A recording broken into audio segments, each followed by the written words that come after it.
The year is 1720, and London is gripping onto what might be the most audacious financial scheme ever conceived, a lie so profitable that it would seduce kings, bankrupt nobles, and reshape the very foundations of how we think about money, greed, and the dangerous seduction of getting rich quick. But to understand how this catastrophic bubble inflated and eventually exploded with devastating consequences, we need to rewind to 1711, when England found itself drowning in debt after years of costly war with Spain. The War of Spanish Succession had drained the treasury, leaving the government owing approximately £9 million, an astronomical sum that threatened the nation's financial stability. And into this crisis stepped a group of ambitious merchants with a proposal that seemed almost too good to be true. They would assume the government's debt in exchange for exclusive trading rights to South America and the promise of untold riches from the South Seas. Thus, the South Sea Company was born, wrapped in the glittering promise of gold, silver, and exotic goods flowing endlessly from Spanish colonies across the Atlantic. The company's directors painted vivid pictures of treasure fleets returning laden with precious metals, of trading posts established along the coasts of Chile and Peru, of English merchants finally breaking Spain's monopoly on South American trade, and the public, hungry for prosperity after years of war and austerity, bought into the dream with fervent enthusiasm. But here's where the lie begins to take shape. Because the South Sea Company's actual trading prospects were far more limited than anyone publicly acknowledged. Spain had only granted permission for one ship per year to trade in its colonial territories, just one ship. And even that came with severe restrictions and hefty taxes that made profitable trade nearly impossible. Yet the company's promoters conveniently glossed over these inconvenient details, instead flooding London with propaganda about the boundless wealth waiting to be claimed. They commissioned paintings of exotic South American landscapes, distributed pamphlets describing mountains of silver ore, and whispered in the ears of investors about insider information and guaranteed returns. By 1719, the company's directors had realized something crucial. They didn't actually need to conduct successful trade to make money. They just needed people to believe they would. And so they hatched a plan that would make them fabulously wealthy while setting the stage for one of history's greatest financial disasters. The scheme was elegant in its simplicity. The company would offer to assume even more of the government's debt, but this time they would convert government bonds into company stock. And here's where the genius of the con revealed itself. The more the stock price rose, the fewer shares they needed to issue to cover the same amount of debt, which meant they could pocket the difference, essentially printing money out of thin air as long as they could keep the stock price climbing. The directors understood human psychology with frightening precision. They knew that nothing attracts a crowd like a crowd, so they began manipulating their own stock price through a series of carefully orchestrated moves. First, they would buy shares themselves, driving up the price. Then they would spread rumors of massive profits and imminent expansion. Then they would offer loans to investors using the company's own stock as collateral, allowing people to buy more shares with borrowed money, which pushed prices even higher, creating a self-reinforcing cycle of speculation and greed. And as the stock price climbed from £100 per share to 300, then 500, then an unthinkable £1,000, London went completely mad with South Sea fever. Coffee houses became impromptu stock exchanges where fortunes changed hands hourly. Servants quit their positions to become stock traders. Noblemen mortgaged their estates to buy more shares. Even Isaac Newton, perhaps the greatest scientific mind in history, invested heavily in the company. And when he wisely sold his shares for a healthy profit early on, he couldn't resist the FOMO, the fear of missing out, watching his friends get even richer.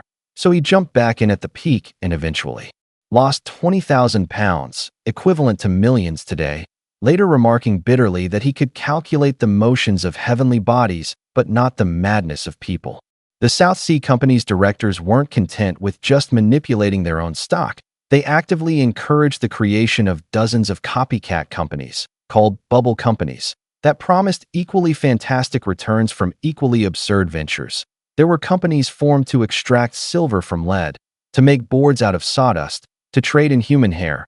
One company famously advertised itself as a company for carrying out an undertaking of great advantage, but nobody to know what it is. And incredibly, This mystery company raised £2,000 in a single morning before its promoter disappeared with the money, never to be seen again. The South Sea Company actually welcomed these ridiculous ventures because they made their own scheme look legitimate by comparison.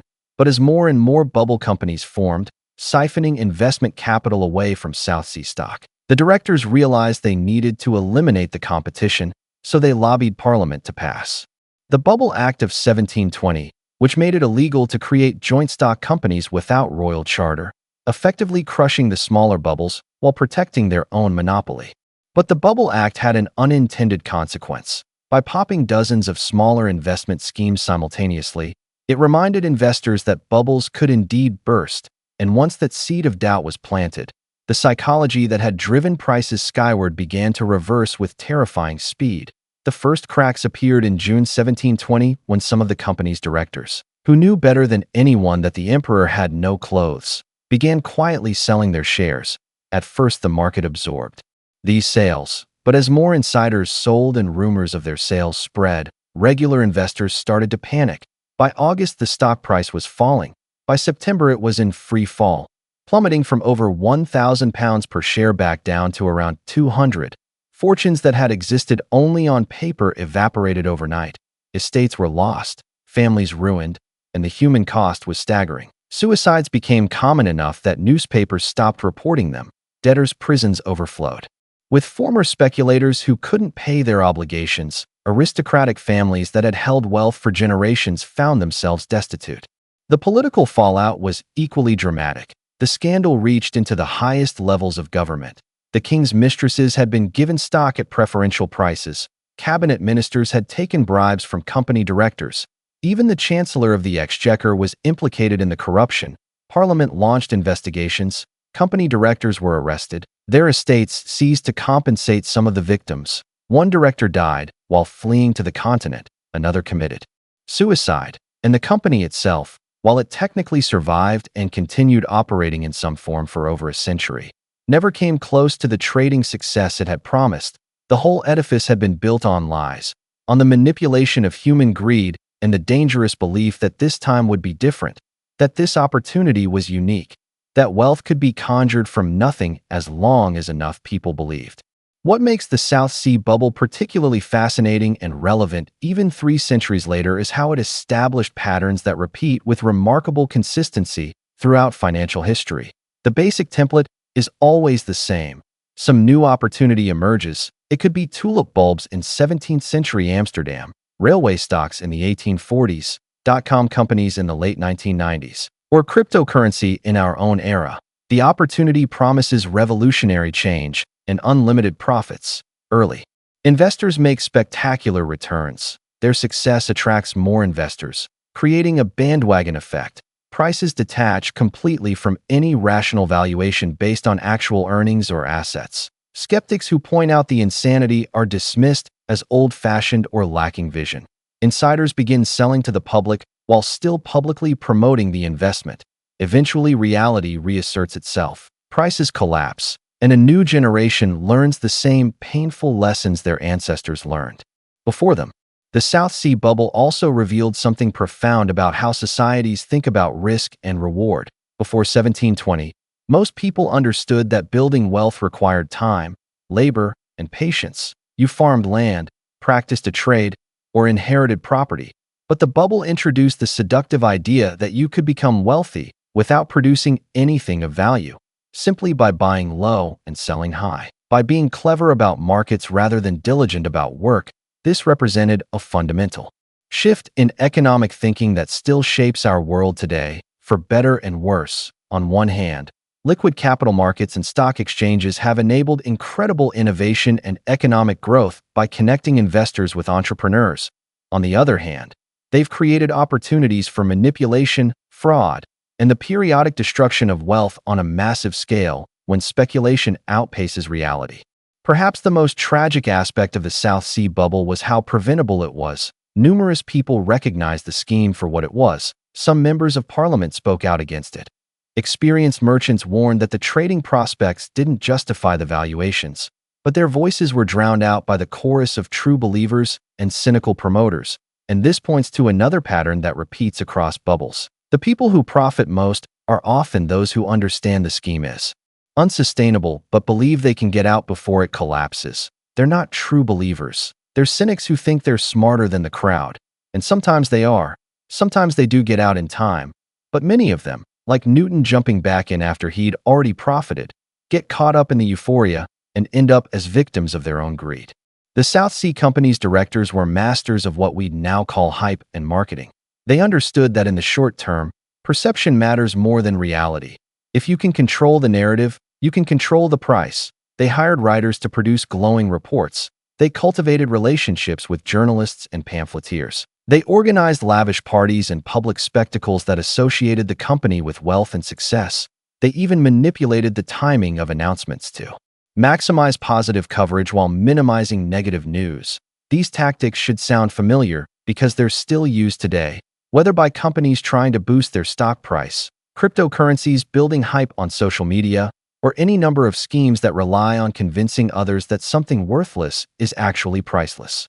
What's particularly chilling about studying the South Sea bubble is realizing how little human nature has changed.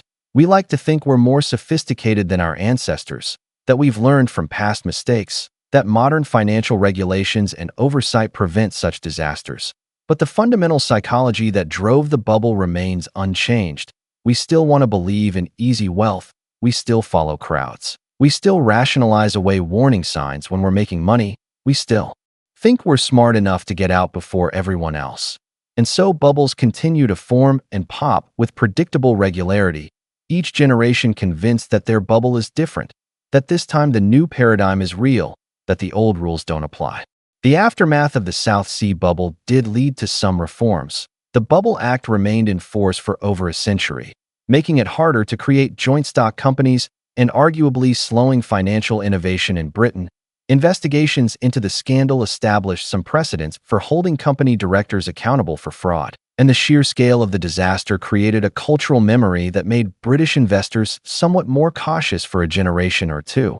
But these lessons faded as time passed and new opportunities emerged, because that's what always happens. The people who directly experience the pain eventually die. Their warnings become abstract historical anecdotes rather than visceral memories, and a new generation arrives ready to make the same mistakes with different assets. The story of the South Sea bubble reminds us that the most profitable lies are often those that people want to believe. The directors didn't have to work very hard to convince investors because investors desperately wanted to be convinced. After years of war and economic stagnation, people wanted to believe that wealth could be easy, that England's maritime power could translate into endless riches, that they deserved prosperity, and it was finally within reach. The lie succeeded not despite being too good to be true, but because it was too good not to believe, and the people promoting it understood this perfectly. They weren't selling shares in a trading company. They were selling hope, status, and the fantasy of transformation. They were selling the idea that ordinary people could become wealthy, that younger sons without inheritances could establish fortunes, that anyone clever enough to see the opportunity could join the elite. In the end, the South Sea bubble teaches us that markets are not purely rational mechanisms for allocating capital efficiently.